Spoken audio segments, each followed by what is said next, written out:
Bonsoir Pierra et bonsoir Agnès et bienvenue à l'émission Studio 39. Bonsoir Jackie. Bonsoir Jackie et merci pour l'invitation. Expliquez-nous en quoi consiste votre association Crocar. Oui, Crocar est une association qui est née en 2009-2010. C'était l'initiative de quelques artistes locaux, essentiellement Rodemacois et des environs, qui voulaient se réunir pour la pratique de leur art et puis aussi se stimuler pour montrer leur travail. Depuis, Crocar s'est développé. Crocar, donc ses objectifs sont de promouvoir, comme vous l'imaginez, la pratique des arts graphiques, des arts de la peinture, de la photographie et plus récemment, depuis une année ou deux, également de l'artisanat d'art. Et comment devient-on membre? Alors c'est très facile. D'abord, pour avoir une aspiration artistique, il faut être déjà peintre, sculpteur, artisan d'art et simplement remplir le formulaire qu'on peut télécharger sur notre page web et après l'envoyer. On a une commission qui est décidée justement pour regarder tous les formulaires qui arrivent, pour faire une pré-évaluation et après contacter les membres. Mais normalement, on n'a pas de problème, normalement, sont tous les bienvenus. L'important, c'est avoir un esprit associatif. Quels sont les avantages offerts aux membres?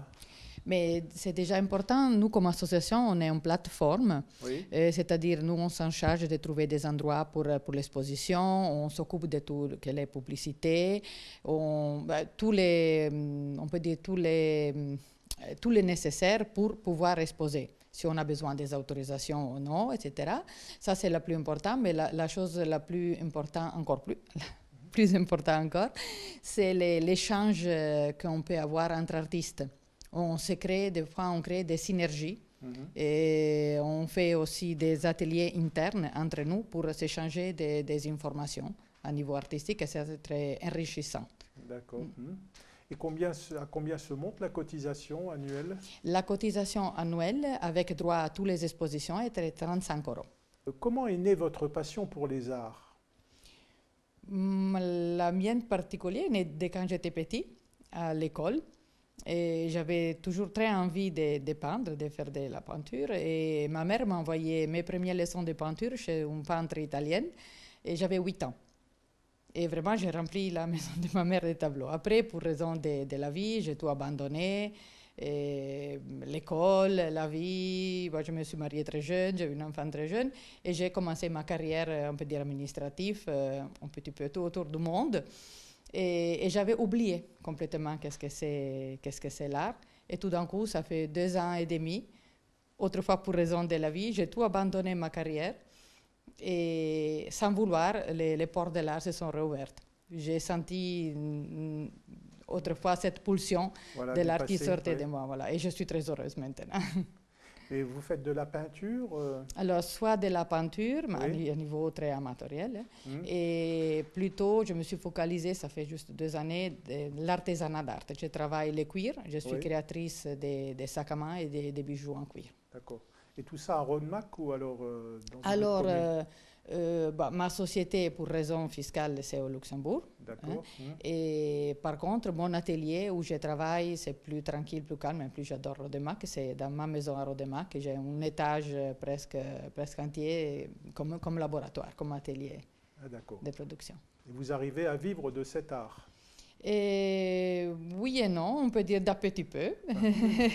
Ça fait 2 ans, c'était très dur. Maintenant, ça commence un petit peu à bouger, parce qu'il faut toujours attendre un petit peu. Oui. C'est dur.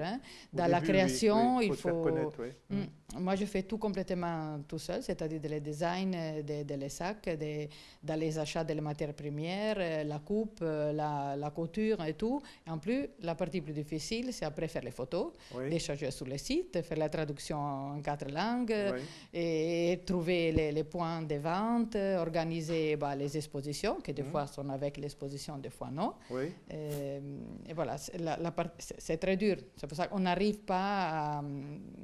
Pour le moment, je n'arrive pas à vivre de ça, mais ce n'est pas important. Et donc, vous expédiez, vous avez des clients un peu partout dans l'Europe ou uniquement local? Mais grâce à les Oui. sites web, oui, que c'est Oui. à niveau européen, oui. Pas énormément, mais bon, on commence, un petit peu, on commence. Et qu'est-ce qui vous inspire dans vos créations? Et la passion, comme elle est née pour le cuir, ça fait une année et demie, parce qu'avant c'était seulement la laine, je travaillais Oui. seulement la laine. C'est un petit peu particulier. D'abord, j'adore l'odeur du cuir. Oui. Et la peau, comme je peux dire, comme La texture? Oui. la texture, et douceur, enfin, bref, hein. j'utilise pas vraiment des patrons. D'accord. Mais je prends la peau, Oui. je la regarde et je la touche. Et des fois, je la jette au sol, vraiment brutalement. Je la jette au sol et je marche autour. Et j'attends que c'est la peau même qu'il me dise qu'est-ce que je dois faire. Ah, d'accord. C'est vraiment comme C'est l'inspiration oui, qui vous motive, mais elle ne se trouve pas tout de suite, quoi. Voilà. Et Faut des la fois, ça ne me provoquer. dit rien du tout. Alors, je la prends, je la mets à côté, je prends d'autres morceaux de peau. Et jusqu'à on arrive à faire, vraiment à converser. Dès qu'on on commence une petite conversation, alors je commence à la couper. Oui. Et à la coudre, al final, elles sont comme des petites créatures, je l'appelle. Ce pas des créations, ce sont des créatures. Et j'ai de la peine quand je les dois vendre. Mais quel type d'objets vous confectionnez en cuir alors? Mais surtout, sont des sacs à main, des Ah, pochettes. des sacs à main, des pochettes, Et oui. sinon, bon, après, on a varié un petit peu Oui. pour être un peu plus commercial, faire des petits porte-monnaies, porte-lunettes. Voilà. Et sinon, des bijoux. Avec tous les petits morceaux qui restent, j'ai créé par exemple des colliers, des boucles d'oreilles, mais c'est juste pour compléter, pour rien jeter. Oui, Je suis voilà. génoise, je suis d'origine italienne, je suis un peu italienne. C'est un peu comme les Écossais, les Génoises, non? Il faudra peut-être 3 Écossais pour faire une génoise. Il faut rien jeter. Il faut juste pas gaspiller. Et surtout quand on a quelque chose à récupérer, je suis bien content. Je garde tout. Aussi les petits morceaux, si ça peut pas servir aujourd'hui, ça va servir autre jour. Voilà, oui. Ça, c'est très important. Ah, c'est très important, oui, pour l'écologie, pour la nature, Oui, etc. oui. Oui. Et comment définiriez-vous votre style artistique? Et vous savez, on évolue. Donc au début, on représente, on essaie d'être très figuratif. Et là, c'est vrai que je suis de plus en plus intéressée par ce qui est contemporain, ou en tout cas une interprétation de la réalité plutôt qu'une représentation stricte, quoi. Mais voilà, il y a du chemin à faire. Et qu'est-ce qui vous inspire? Tout à l'heure, Pierra nous disait, moi je jette mon cuir par terre et j'attends qu'il me donne des idées. Comment vous procédez? Oh, mais moi j'ai envie de dire tout. L'avantage et le grand intérêt lorsque vous touchez à ces techniques-là, que ce soit le dessin, que ce soit la peinture, la photo, c'est que vous attrapez un œil différent. C'est-à-dire que vous regardez tout différemment. Vous vous émerveillez peut-être comme tout un chacun, mais peut-être un peu plus d'un paysage, d'un visage, d'une posture, d'une situation, et à la limite, vous la traduisez en coup de crayon ou en couleur. Donc c'est assez magique. Et même si vous ne passez pas à l'acte, ce que je fais parfois, au moins vous avez un regard différent sur les choses, sur la vie et sur tout ce qui vous entoure. Et en tout cas, oui, je crois que je suis assez imprégnée par les couleurs et leurs vibrations. Et donc vos peintures, on les retrouve en exposition et ils sont... Est-ce que vous en mettez en vente de ces peintures? Oui, ça m'est arrivé, ça vous est oui, arrivé. oui. Est-ce que vous terminez tous vos peintures? Est-ce qu'il n'y en a pas qui sont restées un peu à si, il y a l'abandon? toujours plein de choses en carton. Hein. Oui, il y a des... Passer devant et Il y a puis, des ébauches. je ne suis pas motivé pour la terminer. Oui, c'est ça, oui. Oui, bien sûr. Et puis il y a surtout plein d'idées dans la tête. Mais Et vous êtes aussi de la région? Vous avez votre atelier sur Cattenom, sur Rodemack? J'habite Rodemack, oui.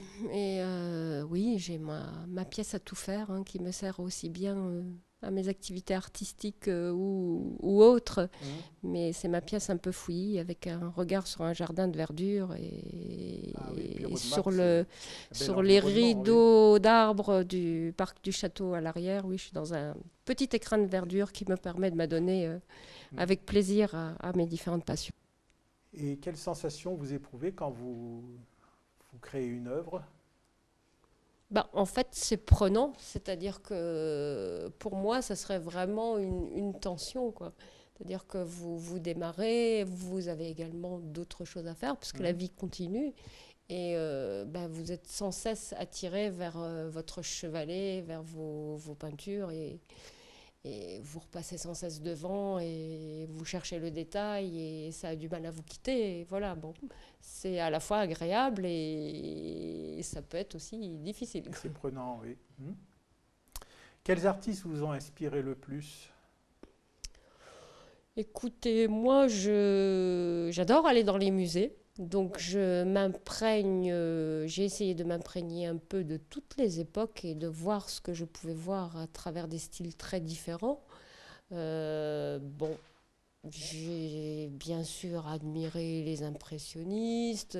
J'ai en tête des fauves, un certain Vlaminck, avec ses couleurs, ses traits, cette énergie. Donc, ce que je vous disais, ne pas représenter strictement les choses de façon réaliste, mais les transmettre différemment. Et je dirais que ces dernières années, l'art contemporain n'est pas toujours facile à comprendre, mais je suis de plus en plus attirée vers ce qui est contemporain. Alors peut-être pas toutes les tendances, mais en tout cas, ma curiosité va vers là. Le 5 mars prochain aura lieu le vernissage de l'exposition Féminin et créativité à l'espace Victor Hugo de Cattenom. Pourquoi ce titre? Le mois de mars, c'est très connu, c'est le mois de la femme, particulièrement c'est le 8 mars, mais on considère que tout le mois de mars, c'est dit à la femme. Et c'est pour ça qu'on a décidé de mettre comme thème. Aussi, dans notre exposition, c'est un peu plus large. Oui. Sinon, on aurait dû laisser dehors exposition beaucoup des artistes. On a fatigué un petit peu à rester dans les thèmes, mais on arrivait quand même. C'est pour ça, c'est juste pour honorer la femme. Voilà. En plus, c'est vrai que beaucoup de nos artistes sont tous des femmes. Donc, quelles seront les œuvres exposées et puis qui exposera?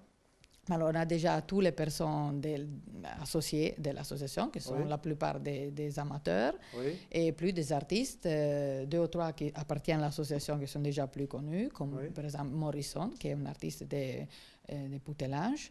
Et on a des artistes qui viennent aussi d'autres horizons, comme par exemple, tu peux faire une petite liste, Agnès? Oui, bien sûr. Écoutez, en fait, nous avons un sculpteur français qui travaille la photographie et la sculpture, qui est présent ici dans la grande région Jacques Droux. Une peintre luxembourgeoise, Martine Breuer, qui présente ses œuvres à Paris, à Luxembourg. Nous avons également des artistes qui viennent de plus loin, puisque notre association a été rejointe par une représentante d'artistes qui est argentine et qui nous fait connaître, par laquelle nous avons la chance de connaître des artistes donc, d'Amérique latine, d'Argentine et du Venezuela. Nous avons un graveur, Ximea de Leon Lucero, mais tu le dirais mieux que moi, Pierre, parce que c'est un peu compliqué pour moi. Maria Elena Alisio. Ce sont des dessins teintés aux encres de Chine. Une sculptrice céramiste argentine également, qui est également psychologue de son métier et qui exprime les choses qu'elle peut percevoir à travers la relation avec les personnes qu'elle suit ou qu'elle aide à travers un travail de marionnette. Donc c'est vraiment des choses très très originales et intéressantes. Également un photographe israélien, Avigail Shimel, que nous avons déjà vu quelquefois lors d'expositions dans la région ou lors d'expositions Crocart. Voilà, en tout cas, vous voyez, une grande variété. Nous sommes partis de cette petite poignée d'artistes locaux. Et voilà, nous avons la chance maintenant vraiment de réunir des gens avec des styles et du talent, et aussi d'être vraiment un petit peu cosmopolite. Face caméra, dites à nos téléspectateurs pourquoi ils peuvent et ils doivent venir rejoindre Crocart s'ils ont quelques dons de peinture ou autre. Dites-leur. Mais déjà, d'abord, il faut se sentir. Alors, on a quelqu'un qui dit que pas toutes les personnes sont artistes, et ça, c'est pas vrai. Chacun de nous, on a quelque chose d'artistique à l'intérieur. Alors, pourquoi pas? C'est le moment juste. Venez nous voir, venez nous connaître personnellement. Je suggère de venir nous connaître personnellement, de voir vraiment, de toucher directement les choses que nous on fait. Et voilà. Et après, prendre un petit peu de courage, remplir les formulaires. Et voilà. Et nous rejoindre. Et on aura vraiment du beau temps ensemble. On fera de très belles choses. Voilà, merci. Je suis persuadé que vous allez attirer quelques personnes dans votre association. Je vous remercie pour cette interview.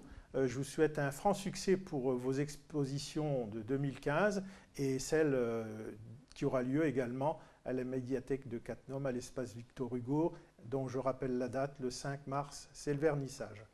Merci Piera, merci Agnès. Merci, on vous attend tout à partir de 18h. Merci. Merci.